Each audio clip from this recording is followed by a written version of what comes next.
Joining us now, Congressman, Louisiana, the Dr. John Fleming. Hey, Doc, great to have you back. Hey, John, it's great to be back with you once again. Good morning. All right, now, before we get into politics and all that stuff, well, kind of politics, public policy, we got to ask you about your governor, Bobby Jindal. He's going to run for president. Does he have a shot? What do you think? Well, Louisiana has had a difficult time, as have most states, and right now Louisiana has a huge shortfall budget, and mainly for the same reason that our federal budget does, and that is the structured autopilot spending through the Louisiana Constitution that protects everything but health care and education. So I don't know how that's going to reflect on his run for president. Certainly he's up against a lot of competition. That's going to be interesting, no doubt. I want to get, if I can, Congressman, you're the chairman of the Doctors Caucus in the House, and one of your members, my former House Representative, Dr. Tom Price. Let's talk about the Medicare situation right now. We're looking at about $200 billion. Can you share with our audience what the stakes are? Well, what this is really an insane idea that a Republican came up with a little over a decade ago is the cause of this problem. It's called SGR, Sustained Growth Rate. And remember when the 1997 balanced budget was done with Clinton and Gingrich, it seemed like a good idea to some at the time, and that is to say, look, what we're going to do is that if doctors bill for more money than what we target in our budget, we'll just cut their pay the following year, and we'll just keep doing that. Well, that was a stupid idea, because how can you ask one single doctor and his behavior to affect the behavior of all doctors? And who is to say that in some way he's being abusive or inappropriate when costs go above an arbitrary budget amount? You see, doctors don't have control of their Medicare billing. Medicare determines what a doctor is paid for what he does. There is no contracting between the doctor and the patient when it comes to price, the amount paid. So, to make a long story short, even the first year after that, the budget targets were missed, and it was patched, and it's been patched a number of times ever since, which is driving doctors crazy because they don't know whether they can depend on the checks, the cash flow for the patients they see. And what we want to do is permanently fix that by taking away some of the limitations that occurred, putting the burden on the back of doctors and their patients for guarantees made, commitments made by politicians back in the past. And the cost of that's going to be about $200 billion. Probably won't be able to pay for all of it. The rest will have to go against a deficit. But the thing about it is, John, we're really doing that already. We're just doing it in increments of 6 months and a year, costing more money to the deficit over time. So this would be a way of pulling the scab off and really exposing what's going on. And there are ways to permanently fix this in an even better way, but this is a first good step. If you would expand on this a little bit when you say it's a good step of changing it, I mean, it sounds like it makes sense. However, where are you going to get the money? Well, the current plan, as I understand it, is that there will be some savings taken out of the entitlement programs, some reforms in entitlement programs, maybe some means testing. That would create about $70 billion, but the rest would go straight to the deficit. Now, you have to understand that this is all a very arbitrary thing because, doctors, they can't balance bill to the patient. They can't. For instance, if you're a billionaire, let's say you're Warren Buffett, and you come in to see me as a physician, I have to charge you exactly what I charge a little lady who can barely get by each month. And is that really fair? Because you can afford to pay the full amount, but instead Warren Buffett gets the same subsidy, a wealthy man, the most wealthy man perhaps in the country. So there are ways to take away those subsidies from the most wealthy of Medicare recipients, help out the poorer ones, of course, the middle-class ones, but save money to the deficit by asking more of people who have wealth. I guess, Congressman, the rub is going to be, well, we got $130 million that's going to add to the deficit, and the balancing act is you got to fix Medicare. On the other hand, a lot of people, fiscal conservatives, believing now, look, we sent the Republicans the majority in the Senate in order to curtail some of this spending, and bang, right out of the box, we get an increase. Well, but the increase has been happening already over the same span of time. We spent at least $200 billion, all of it going to the deficit.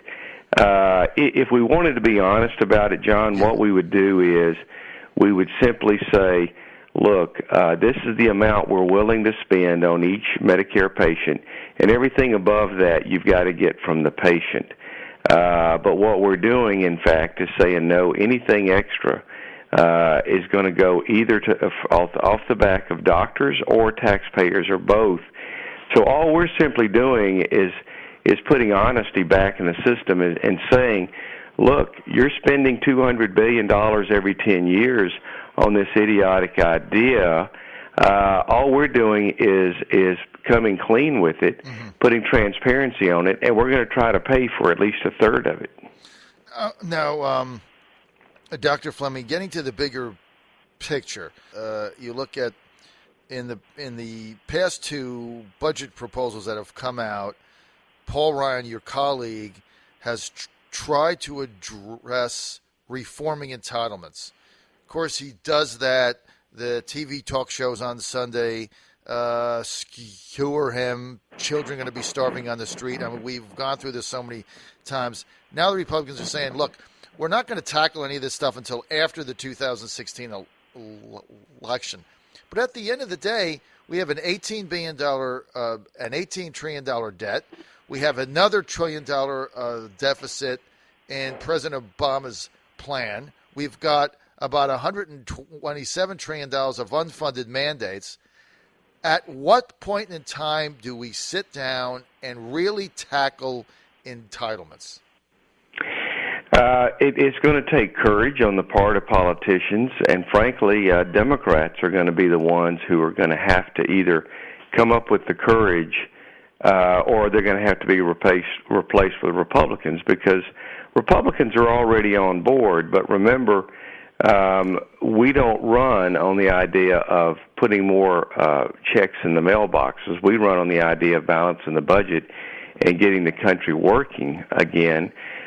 Look, we can balance the budget in 4 years if we reform entitlements, and we could do even more on this Medicare problem that we have. But the one thing that's sacrosanct in the mind of President Obama and Democrats in general is, whatever you do, you can't touch entitlements. Remember, he's doubled food stamps just during his presidency. And then he brought about Obamacare, which is a huge new entitlement program that desperately needs to be completely repealed. And so we've been going in the wrong direction on this, which is why our deficits have been growing even faster. And so the populists have given the leadership of Congress to Republicans now, but we can't get it done until we get a Republican president. So that's where our focus is today.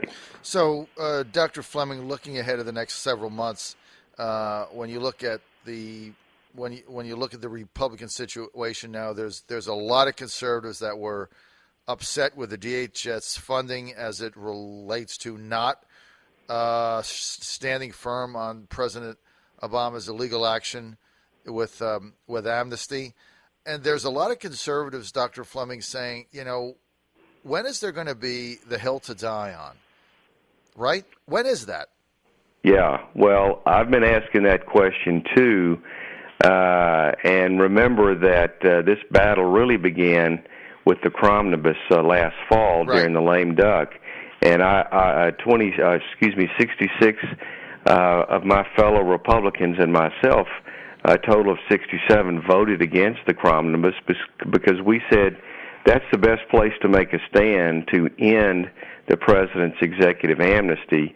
And our leadership deliberately went around us, saying the fight was going to be on the DHS piece of it that was left over with the continuing resolution. And of course, predictably, as we approached, our leaders said, well, look, we're not going to shut down government. So you see the fight ended with the Cromnibus, and we all knew that. So the point is that as we approach the 2016 elections, hopefully getting a Republican president in 2017, we need to look at our leadership. We need to be sure that we've got the kind of bold and courageous leadership that can tackle these difficult problems. Right now, we're not getting there.